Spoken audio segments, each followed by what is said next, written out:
Good morning. The March 14th meeting of the Board of Investment is now called to order. In the interest of promoting the order and efficiencies of these hearings, persons who are disruptive to the hearings will be asked to leave the hearing room immediately.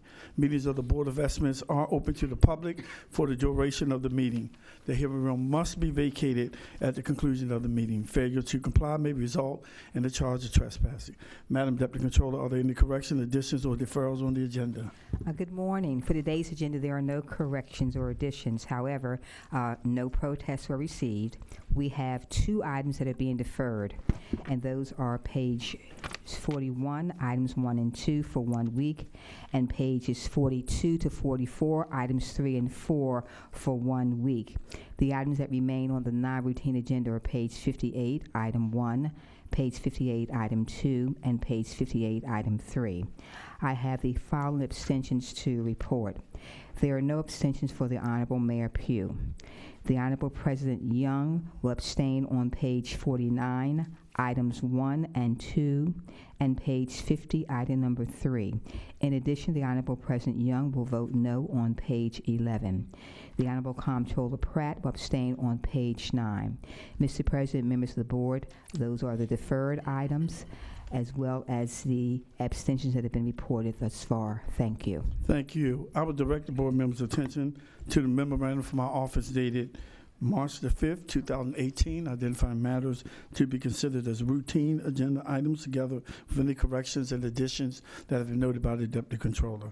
I will entertain a motion to approve all of the items contained on the routine agenda. Mr. President, I move approval of the items on the routine agenda. Second. All those in favor say aye. Aye. All opposed, nay. The motion carried. The routine agenda has been adopted. Before we start, I want to recognize Councilwoman Shannon Sneed, who have joined us.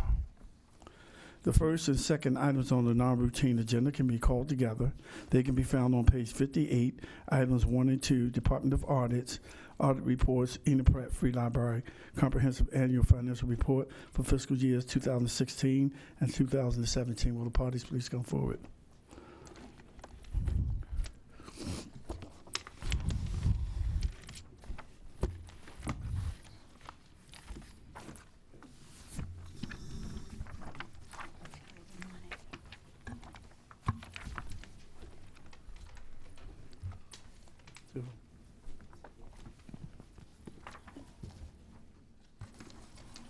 Okay.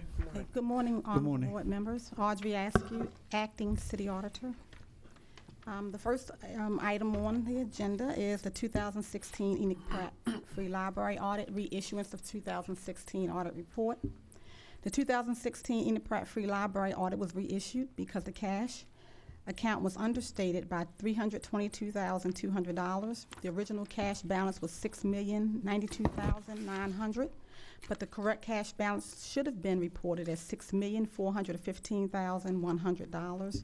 The correction of the cash balance was required to agree the audit report to the reconciled book balance at June 30th, 2016. Excuse me for a minute. Do you know what caused that oversight? The actual books recorded the correct amount. The CAFR had the incorrect amount on there. Okay. 2017 library audit, Enid Pratt Free Library Audit. Significant deficiency over the financial reporting. One finding 2017-001. The library does not have adequate accounting personnel to prepare the annual CAFR. They use outsourced accounting staff to perform manual post-closing reviews of balances in accounts. The library uses Excel database to manually create financial statements. The library's accounting software, MIP, has the functionality to generate financial statements, but the software does not have the ability to allow the library to consolidate the city funds into the library's accounting system. The ineffective usage or capabilities of the software causes the library to rely on manual manipulation of data to create financial statements. Due to the volume of activity in the library's accounts, it is difficult to perform a thorough post-closing review and detect all errors. Additionally, because of the number of errors detected, information provided throughout the year may be materially incorrect. The library does not have the staffing or resources to conduct a thorough review of transactions that underlie and support the financial statements. For the 2017 audit, the library had over 18 draft audit submissions and over 22 audit adjustments that were made by the Department of Audits to complete the 2017 CAFR. We recommend that the library develop a formal training program to ensure that adequate financial reporting procedures are utilized for preparation of financial statements. We also suggest that the library invest in financial reporting software that would allow the library to generate appropriate CAFR reports and compile financial statements, consolidate combined library and City of Baltimore accounts. Okay, I have a question. I remember when the library came in here, I think it was a year ago, maybe 2 years ago, you guys got extra staff. And then I read where you don't have, you know, the accounting staff. I mean, what did you guys hire? Oh, well, State your name. oh, I'm sorry. Stan Ostremski. I'm the Chief Financial Officer at the library, and I'm here with Gordon Krabbe as he's our Chief Operating Officer.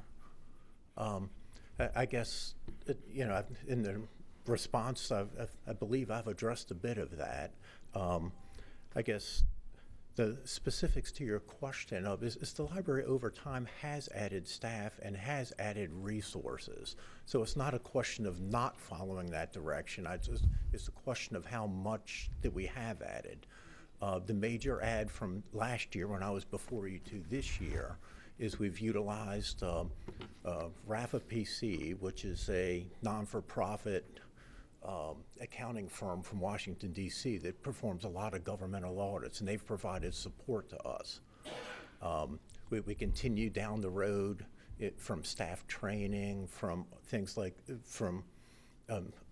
improvement of processes, et cetera. And as you know, that's over time, and I believe we're progressing in each direction. I think before my time several years ago, a CPA as an accounting manager was hired. I was hired last year, so over time the library has done as you suggest.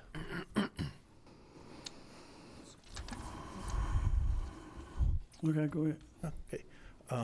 Well, I guess I wrote my notes to be sure I get my points to you succinctly this morning. First, I would like to thank the City Department Audits for all their hard work, time, and efforts that they've put in on behalf of the Pratt Library. Especially this year, I'd like to thank Ms. Askew. She was put in a difficult situation with assuming responsibility mid-audit this year, and I want to thank her specifically and her staff for their hard work in our behalf, and I'm very appreciative and very encouraged going forward with Ms. Askew for the benefit of Pratt. Specifics of the findings that Ms. Askew presented, as I alluded to, over time Pratt has added resources to bolster the accounting staff, both internally and externally. We're searching for ways to overcome and mitigate reporting obstacles and reviewing accounting structure. That will be our #1 priority going forward toward next year. I already have some ideas in place. Longer term, we're optimistic that working with city audits, we will be able to break this cycle. Our audits run 9 months in my second year being here. And I'm very optimistic that with working with Ms. Askew, we'll be able to break that cycle, because in a 9-month cycle, we have about 3 months to meaningfully implement change, which is, in a complex system, that's not a lot of time. But I'm very optimistic we're going to get out of this loop. As to the system utilization, if you recall, last year I was before you, and our greatest accomplishment from last year to this year was the automation of the reporting. And that was, I believe at your request, Ms. Pratt, a 90-day plan that we had submitted that we would do that. We put that in place this year. We'll continue going forward next year to try to perfect that even more. We struggle with the combined multiple systems that we have to report from and getting that information into one database, which makes it difficult to utilize just one software package. So our plan is to continue to optimize that to the extent possible while we search for any possible automated solution that will allow us to resolve this in an even easier fashion. Okay, Madam Mayor. Okay. First, let me just say thank you for pointing out those issues, and obviously they keep coming up, and we're still working on them, and we appreciate your tenacity to stay focused on them. But I would also ask that we have our MOIT department look at what kind of technology you are using, because you're talking about difficulty in terms of interfacing. And so we'll have Mr. Johnson take a look at that as well, because we don't want you to have to come back and repeat the same thing next year or 9 months or whenever that next audit is. That's okay? Very helpful. Thank you. All right. Thank you. We'll do that. The audit has been noted. A third item on the non-routine agenda can be found on 58, item number 3, Department of Audits, Audits Performance Audit Report, Baltimore City Fire Department, fiscal years ending June 30th, 2016 and 2015. Parties come forward. For the 16-15 fire department. The first two findings relate to the number of smoke alarms installed. Finding number 1, the Baltimore City Fire Department reported that it did not meet its fiscal year 2016 target for the number of smoke alarms installed. According to the 2018 budget book, actual smoke alarms installed was 15,889. The original target in 2016 budget book was 19,000, subsequently changed to 16,500 in 2017 and 2018 budget books, resulting in actual installs being less than budgeted. Recommendation, we recommended the Baltimore City Fire Department identify the causes and develop a corrective action plan for the number of smoke alarms installed. Would you like to respond as we go along, or would you like to respond at the end? I'll respond at the end. Okay. My name is James Fisher, Baltimore City Fire Department. Okay. Finding number 2, again related to the number of smoke alarms installed. Records were not adequately maintained to support the actual results of fiscal years 16 and 15 for the number of smoke alarms installed. We could not determine whether the reported actual amounts for both years were accurate and reliable because the 311 smoke alarm receipt tracking forms for both years are no longer available. We recommend that the Baltimore City Fire Department develop procedures to adequately maintain records, especially those to support the actual results of performance measures included in the budget book. Finding number 3, the percent of agencies with the complete continuity of operations plan, COOP. The background, the Maryland Emergency Management Agency, MEMA, requires state and local agencies to establish a continuity of operations plan, COOP. Finding 3, the Mayor's Office of Emergency Management reported that it did not meet the performance measure targets for fiscal years 16 and 15. According to the director of the Mayor's Office of Emergency Management, the targets were not met because of the lack of personnel to assist city agencies to develop and review the COOPs. The director informed us that he has hired additional associate planners and a manager to assist agencies in developing complete COOPs. Excuse me. What are the targets? Because we don't have that here. Yeah. What are the targets? The targets was finding. Oh, no, it wasn't. 19,000. You're talking about smoke alarms? No, I'm talking about emergency. That was emergency management. Okay. Emergency management. That would be Are there targets? Audit report. every agency of the City of Baltimore should have a COOP plan. Okay. So they keep track of that information at the Office of Emergency Management. So Yeah, but Right, shouldn't they have a target? Right, so we're going to see in finding 4 the next one. Okay. It's 20 agencies. 20 agencies. Right, so finding 4, we could not determine whether the reported actual performance measure percentages are accurate and reliable. According to the city's administrative manual, all city agencies are required to develop a COOP in coordination with the Mayor's Office of Emergency Management. However, according to the Mayor's Office of Emergency Management Director, approximately 20 city agencies should have had a completed COOP on file. The file provided to the Department of Audits only contains 16 agencies. Okay, what's the cause of the other 4 not complying? that would have to be answered directly by those agencies. We can get you a list Yeah, of give those us a agencies. list of those agencies. Okay. So we recommend that Mayor's Office of Emergency Management develop written policies and procedures to include a list of agencies required to have a completed COOP on file. completed and updated. They have to be updated every so often with changes in systems and things of that nature. So, The request that the president made, could you provide it to all the board members? yes. Okay, thanks. Okay. The final finding number 5, relates to the percentage of reduction in 911 calls from Operation Care clients. Background, the Operation Care program is a case management program within Healthcare Access Maryland that provides case management and care coordination services to persons with who excessively utilize the emergency 911 system for non-emergent and or poorly managed conditions. Finding 5, Baltimore City Fire Department reported that it did not meet its fiscal years 2016 and 2015 targets for the percent of reduction in 911 calls from Operation Care clients. So we recommend that Baltimore City Fire Department review the established performance measures and the actual performance measure to ensure that both the target and the results are reported on a consistent basis. Okay. All right. Again, my name is Jim Fisher, Madam Mayor, President, Madam Controller. So as far as this audit is concerned, I'd first like to thank the audit department and their hard work on this. They do both the performance and the financial side. So we also respond to the older audit, the older performance audit, and try to keep up with the changes that they have recommended and that we have accepted. So as far as this is concerned, I'll start with the last one first. Operation Care is no longer on contract with the City of Baltimore. Okay. We're moving to a new performance measure with a pilot with University of Maryland Hospital in the spring. I think, Madam Mayor, you're familiar with that. That trying to get 911 call down, the volume down, is not impossible, but it's a broad range that we have to attack. So the smoke alarms, there was a change back in, I think it was 15, the type of smoke alarm. And there was also a change in the type of review that we do with the citizens.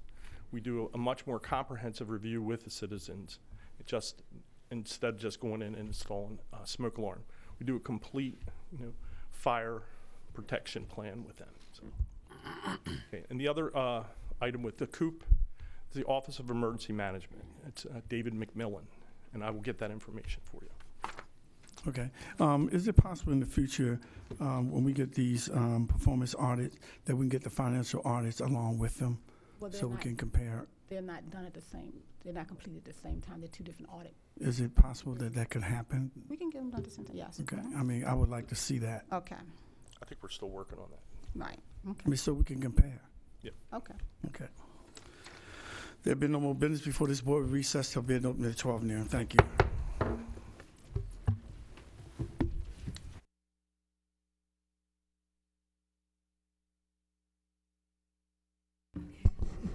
Good afternoon. The Board of Ethics is now in session for the receiving and opening of bids.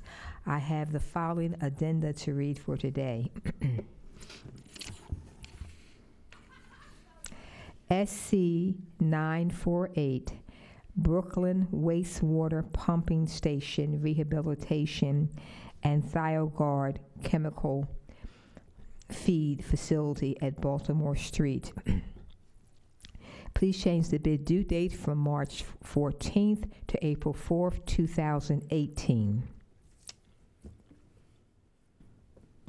SC 980, Rehabilitation and Improvements to Sanitary Sewers at various locations in Baltimore City. Please change the bid due date from March 14th to March 21st, 2018.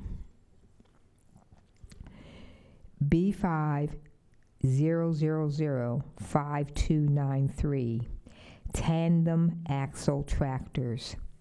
Please change the bid due date from March 14th to March 28th, 2018.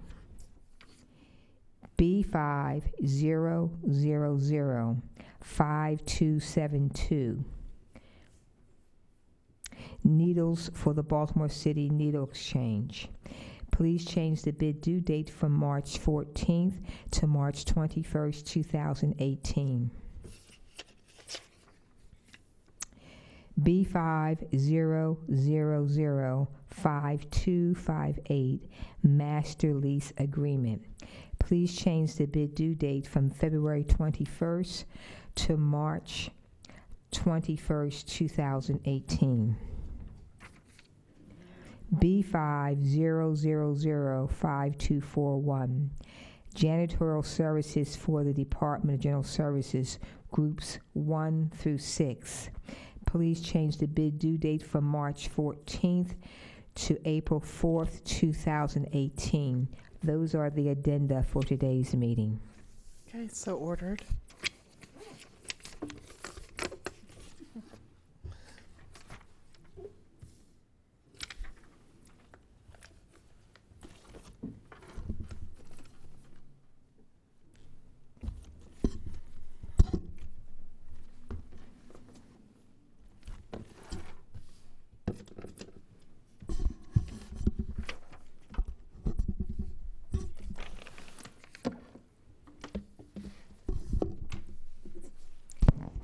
TR 18003, reconstruction of footways citywide.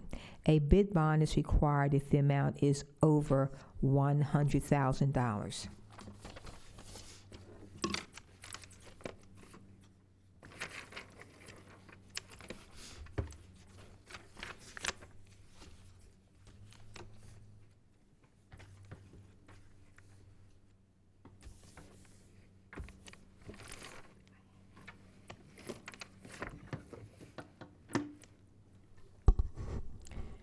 Manuel Louise Construction Company, Inc., with a bid bond.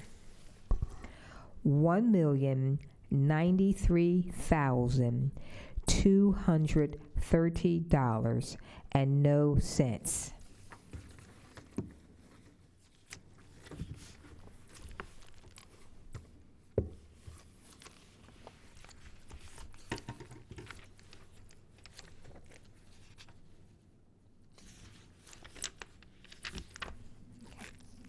Santos Construction Company, Inc., with a bid bond.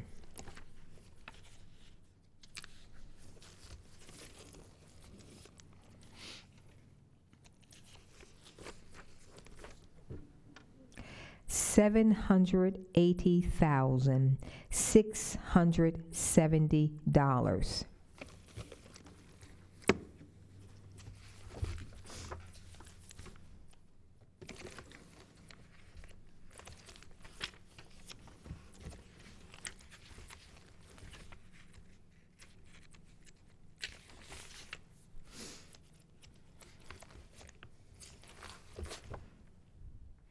P&J Contracting Company, Inc., with a bid bond.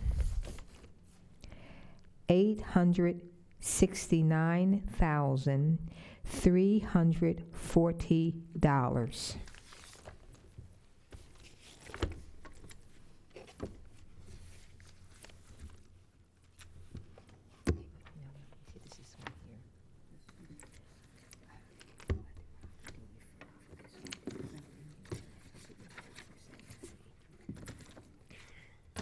Sorry.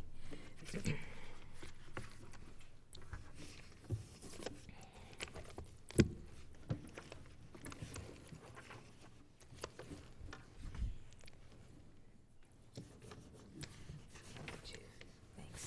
On the top. J Villa Construction, Inc., with a bid bond. $770,000.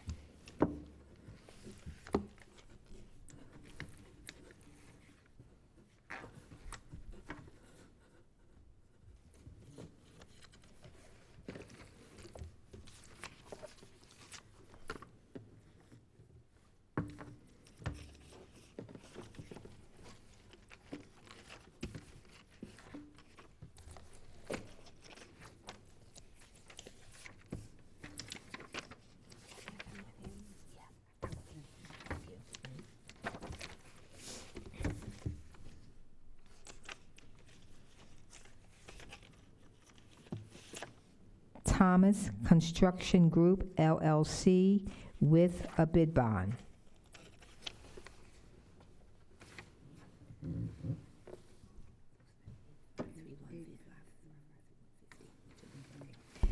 $853,150.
I make a motion to refer the bid of Economic Construction Company, Inc. to the Law Department for review. I second. All in favor of referring the bid of Economic International Construction Company to the Law Department for review, please say aye. Aye. It's unanimous. This will be referred to the Law Department for review. The remaining 5 bids will be referred to the Department of Transportation for review. Okay.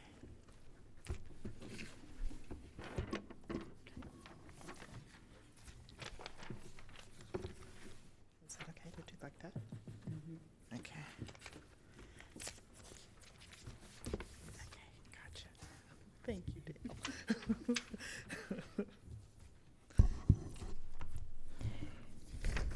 TR 18005, reconstruction of footways citywide. A bid bond is required if the amount is over $100,000.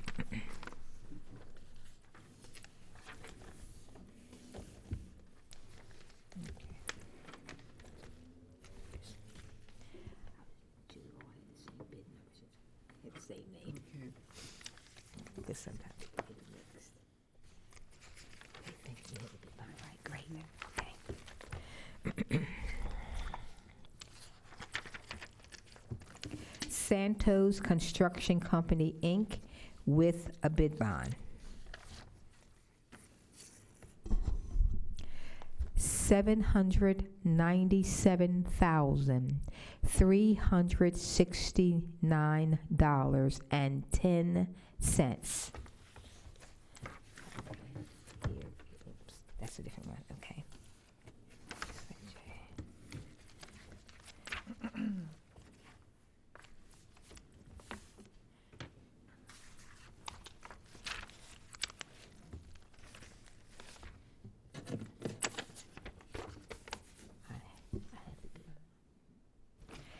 J Villa Construction, Inc. with a bid bond.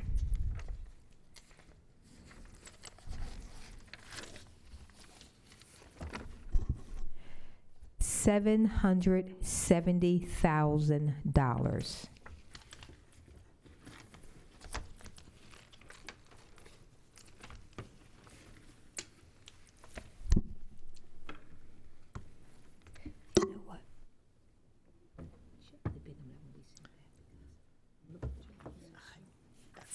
I think we're all thinking the same.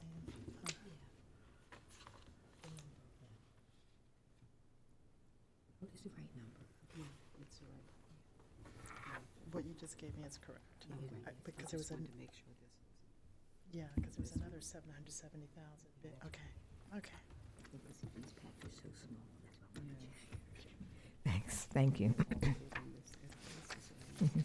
Yeah.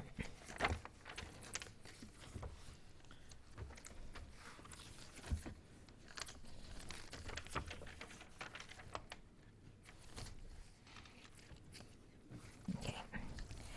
Manuel Louise Construction Company, Inc., with a bid bond.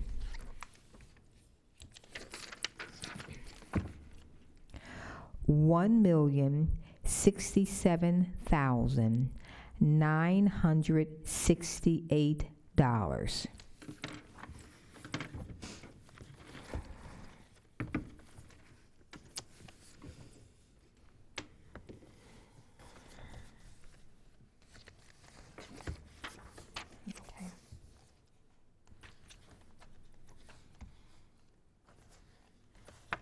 Okay. Economic International Construction Company, Inc., with a bid bond.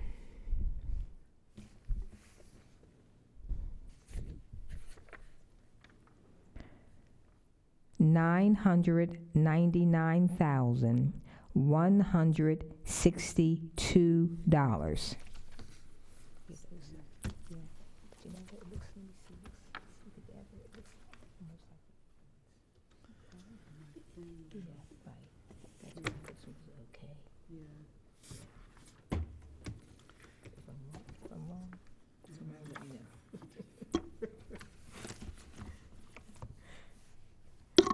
Okay, that's yours.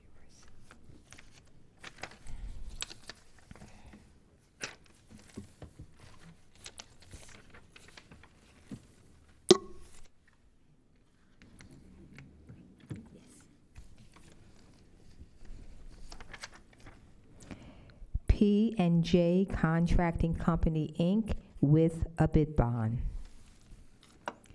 $893,300.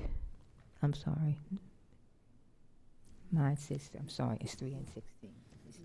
You have 300 here, mine is 316.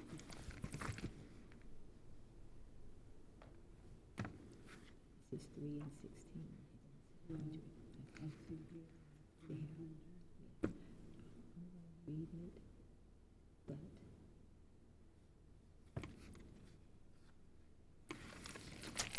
and see, this is the original.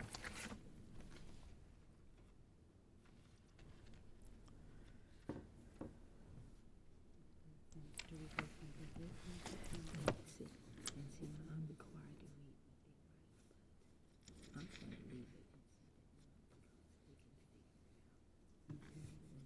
When they check, if the numbers are wrong, and it actually is 316, they'll bump it back. Okay, this.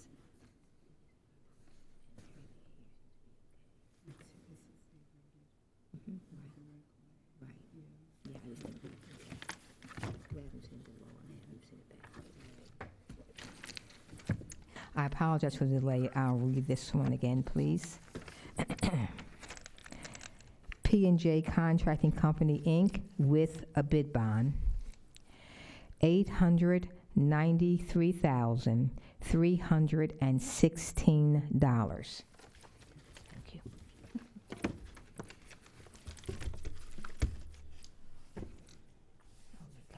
Great.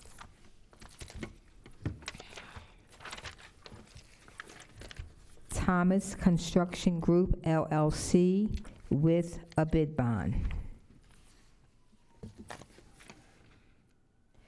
$879,002.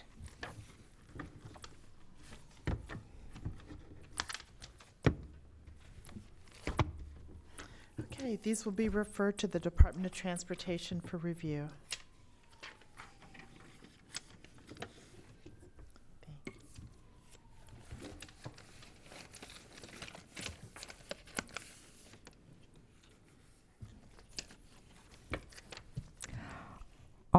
RP 17817, Skate Park of Baltimore, Phase 3. A bid bond is required if the amount is over $100,000.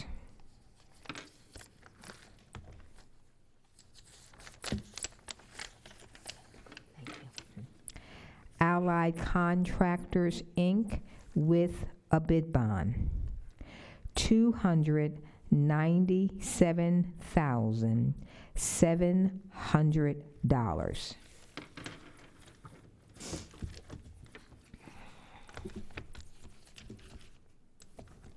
Check yours real fast. Yeah. Oh, great. Yeah. Thank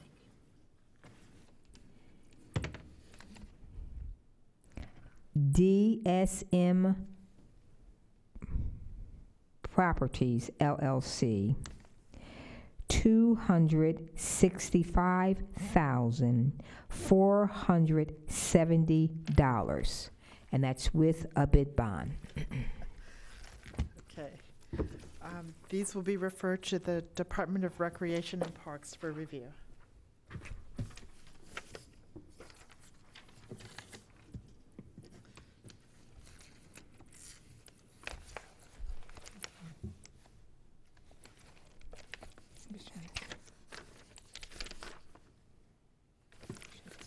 Same company. This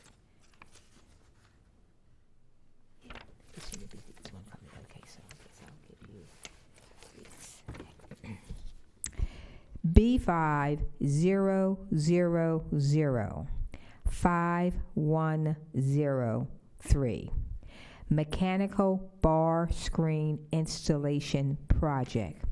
A bid bond is not required.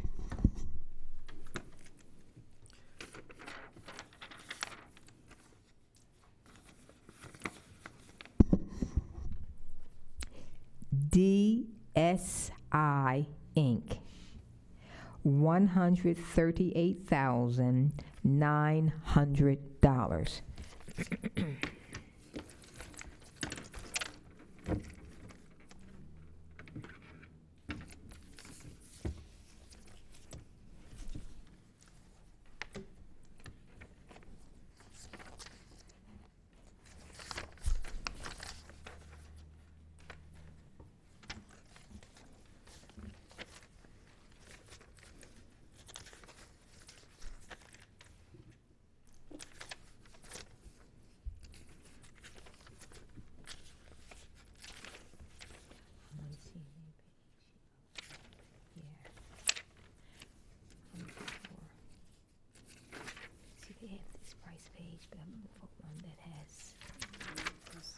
Big sheet, yeah. We have to have a regular big sheet, yeah. I don't see that here. Yeah. See, the other one used the city's bid sheet. They don't have that here.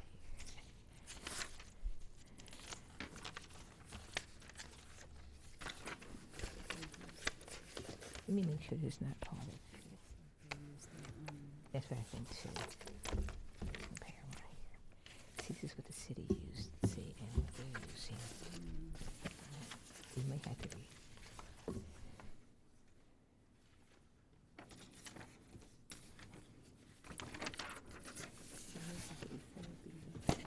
Wait a minute, they have it here. See, they've added something. See, they've added. See, they added.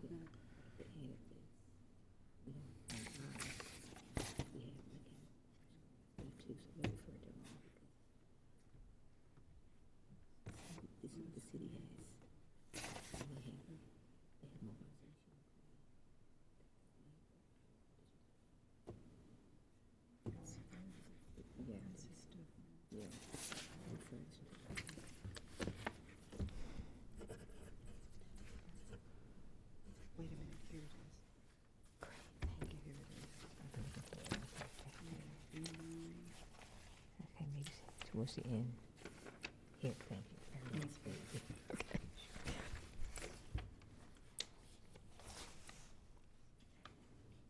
Nyandee, Nyandee, Quality Group LLC.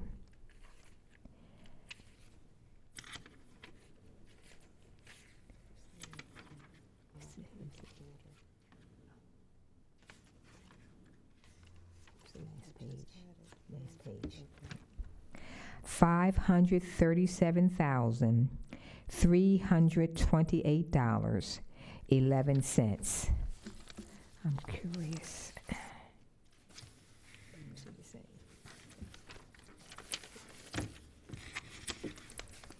Thank you.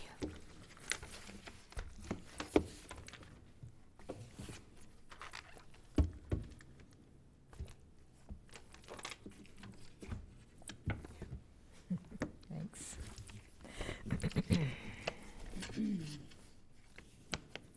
EMH Environmental, Inc., $184,500.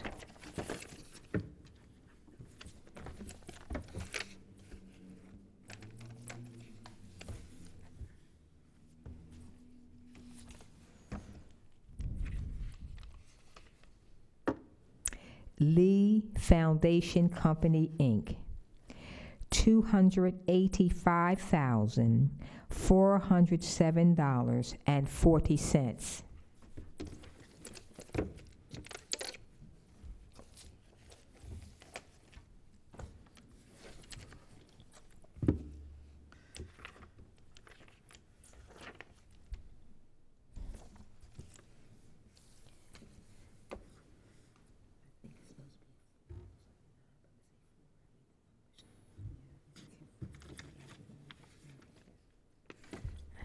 American Contracting and Environmental Services, Inc., $254,000.